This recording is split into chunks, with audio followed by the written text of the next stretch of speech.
Think about things for a moment. Think about some of the great comparisons. I came up with a few. Coke, Pepsi. Who's Coke? Who's Pepsi? Okay. Vauxhall v Ford? Yeah, okay. Liverpool v Everton? Liverpool. Living in the city versus living in the country? Mac versus PC? Apple versus Android? The beach versus the mountains? David versus Goliath? Night versus day? Warm versus cold? How about sweet versus sour? Sweet? Anybody sour here? Yes, I can see a few. What about Heinz versus anything else? Tomato soup I'm referring to. You see, with some of these comparisons, one can make a case why they think one is better than the other. They may have their preferences, traditions, and biases, but sometimes the one that is better is not so obvious, unless it's Heinz tomato sauce. Today, Paul is going to set up some comparisons for us in this passage, and we will see, no doubt, that one is better. Paul has just spent some time in last week's text showing us the great and powerful truth of faith. Now, Paul is going to set up some contrasts to show even more how great faith in God is. We're going to first look at some consequences and then two sets of contrast.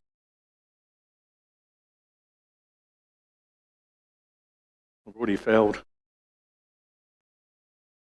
Paul starts off. I shouldn't have done that, should I? Paul starts off this passage with the word therefore. This therefore basically applies to everything Paul has said so far in the entire letter. As Paul gives us these contrasts, he's also given us a recap of much that he has already said. So let's look at this passage from 12 to 14. Therefore, just as sin entered into the world through one man, and death came through sin, and so death spread to all because all have sinned. Sin was indeed in the world before the law, but sin is not reckoned when there is no law.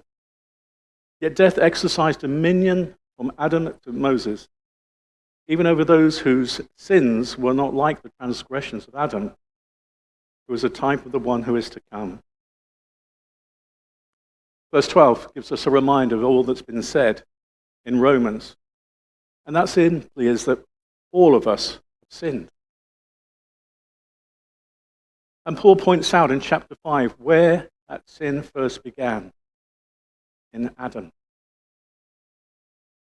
Adam was a sort of representative of all of humanity, and that when he sinned, a sickness came over all of us. We too were stuck in the sickness of sin in our life. Now, some of us will immediately start to think, well, it's not fair that I would be charged with sin simply because of Adam and his sin. To be clear, as our representative, Adam brought sin into the world. However, we also sin as well. Matthew McCall said that Adam brought sin into the world, but we have kept it in the world. Paul said very clearly in Romans 3:10, there is no one righteous, not even one. He also says in Romans 3:23, for all have sinned and fall short of the glory of God. Sin started with Adam, but it has continued with all of us. The sickness that came because of sin is death.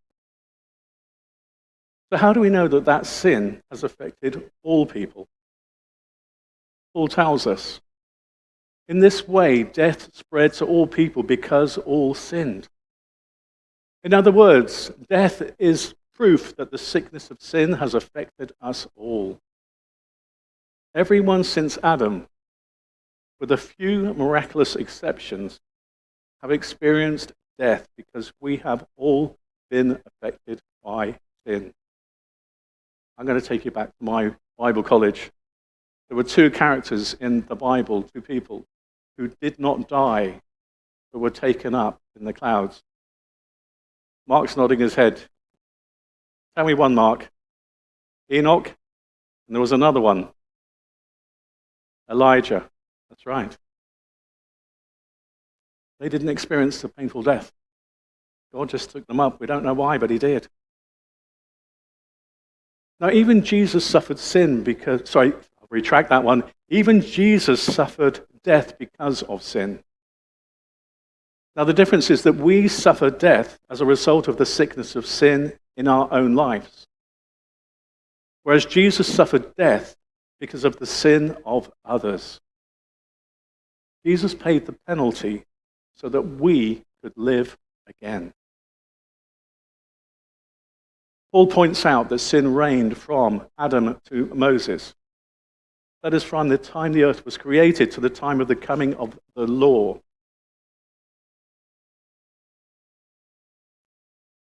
So even though everyone didn't know the consequences of their sin because there was no law, they still sinned and therefore still suffered death. Let me give you an example that may help you understand the idea of people sinning without the law. If I were driving through Manchester, and I don't know Manchester very well, lots of houses in the area with which I was familiar. I may not be aware of the speed limit. However, if I'm driving at 90 miles an hour, past homes, children's playing, schools, parks, and the like, I can be pretty sure that I'm sinning. So also those who sinned before the law of God delivered through Moses were in sin even if they didn't know the specifics of their sin. As I said a few weeks ago, do you know in your heart if what you're doing is right or wrong?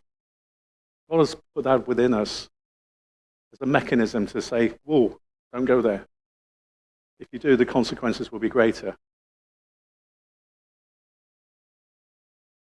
So also when God gave us this law, we were able to know the specifics of our sin, and by breaking God's law leads to death.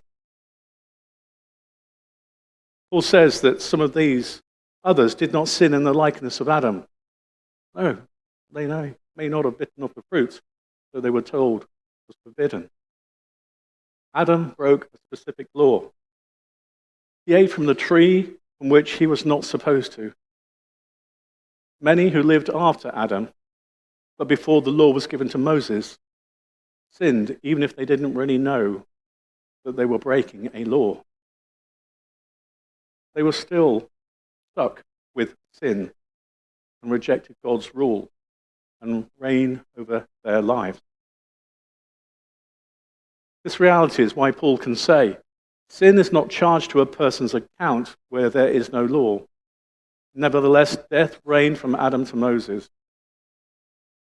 Sin was present, even when the specifics of sins were not conveyed by the law of God.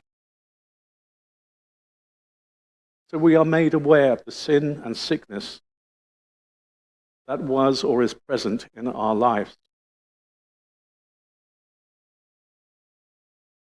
Let's look at two contrasts. The first one, verse 15 to 21.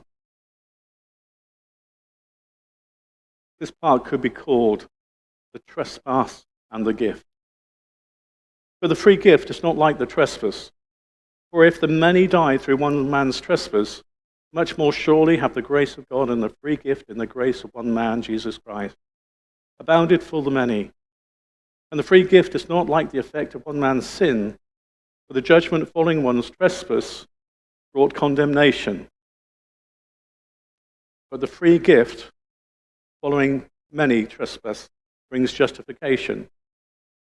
Because of one man's death reigned, which is evidence that sin reigned in the hearts of humanity.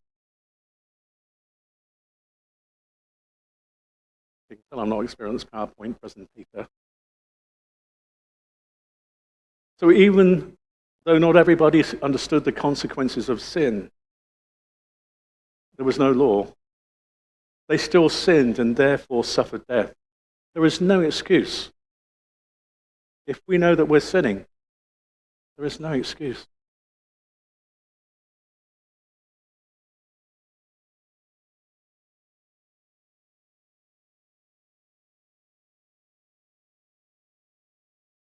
You know, there's a lot going on here. It has to do with two main contrasts. Firstly, we'll look at the word trespass. And we're talking about a violation of God's law. We're talking about sin. When we talk about the gift, we're talking about the gift of sacrifice of Jesus for the forgiveness of sin. The trespass was brought through Adam. Just as Adam trespassed, death came through that trespass, and death came to all humanity, because all of us have trespassed or sinned against God and ruled our own lives how we want to.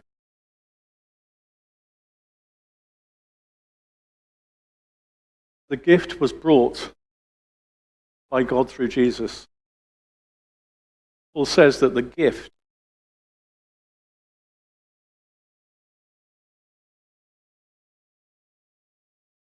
is not like the trespass.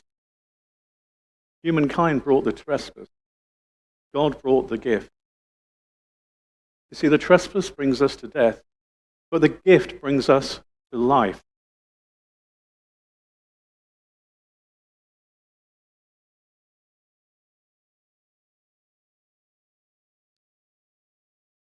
The sin of one man led to sin and sickness. The righteousness of one man, the God-man, led to one act of sacrifice that would cover the trespass of many people. Paul points out that death reigned through the trespass, but life reigns through the gift. The trespass is terribly widespread and terribly dangerous for all of humanity.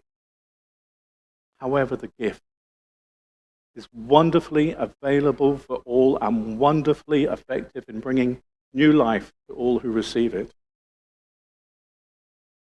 Paul says in verse 20, where sin multiplied, grace multiplied even more.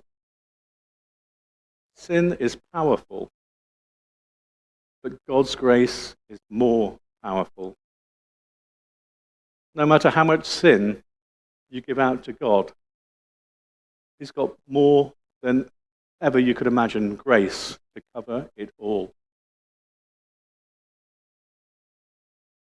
No matter how far you have run from God or will run from God, He is always there waiting for you just around the corner with arms open to receive you as His child.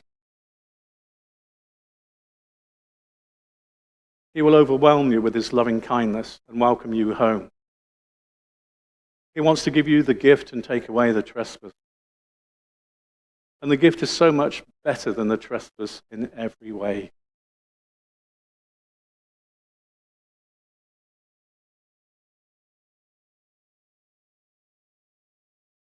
Again, looking at 15 to 21, let's look for the contrast between the disobedient one and the obedient one.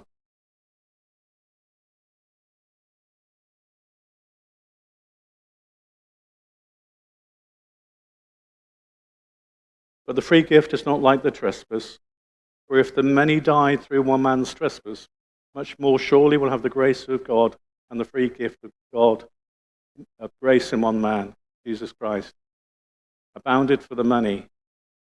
And the free gift is not like the effect of one man's sin. For the judgment following one trespass brought condemnation, but the free gift following many trespasses brings justification. If because of one man's trespass death is exercised during dominion through that one, much more surely will those who receive the abundance of grace and the free gift of righteousness exercise dominion in life through the one man, Jesus Christ.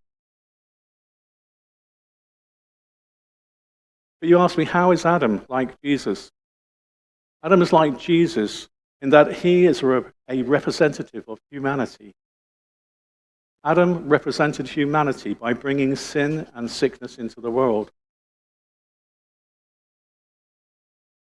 Jesus represents humanity in all that who trust in him will receive the gift of forgiveness and the new life that he earned on our behalf. And the gift which comes through the grace of the one man, Jesus Christ, overflowed out to the many. The act of the disobedient one is powerful, but it's not as powerful as the act of the obedient one, meaning Jesus. Paul says in verse 19, "For just as through one man's disobedience the many were made sinners, so also through the one man's obedience the many will be made righteous." The disobedient one brought the reign of death. The obedient one brought the reign of life. The gift of the obedient one, Jesus Christ, is so much more powerful than the trespass brought by the disobedient one, Adam. There is dynamite in the power of the gospel of Jesus Christ. Bottom line, sin is powerful, but grace is more powerful. I'm going to ask you to repeat that with me. Sin is powerful, but grace is more powerful. Sin is and was a reality for us all. But grace can be a reality for any of us who put our trust in Jesus Christ. Jesus is better than Adam. The gift is better than the trespass. Grace is better than the sin. Let the truth of this passage permeate your hearts this week. Challenge yourselves in the following ways. I want you to determine if death is reigning over you or is grace reigning in you.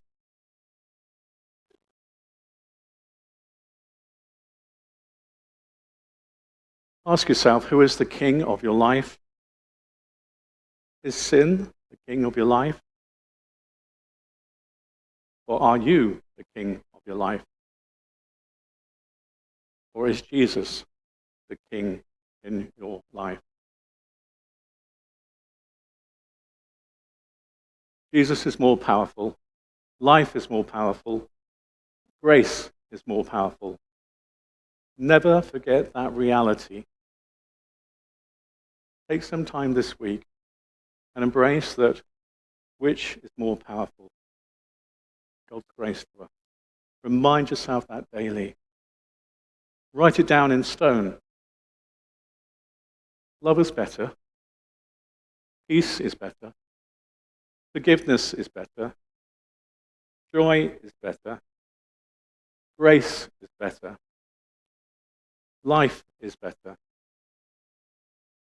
Jesus is better. The truth is, like Adam, we too were or are disobedient ones, and we need the obedient one to rescue us. We brought many trespasses. We need the gift. We need to be set free from sin and its sickness. We need the gift and its blessing. As Paul said in verse 20, where sin multiplied, grace multiplied even more. Have you experienced the power of grace? If you have, and this is only for those of us who confess to being Christian, it is our mission to spread the good news and to be witnesses for the Lord. Amen.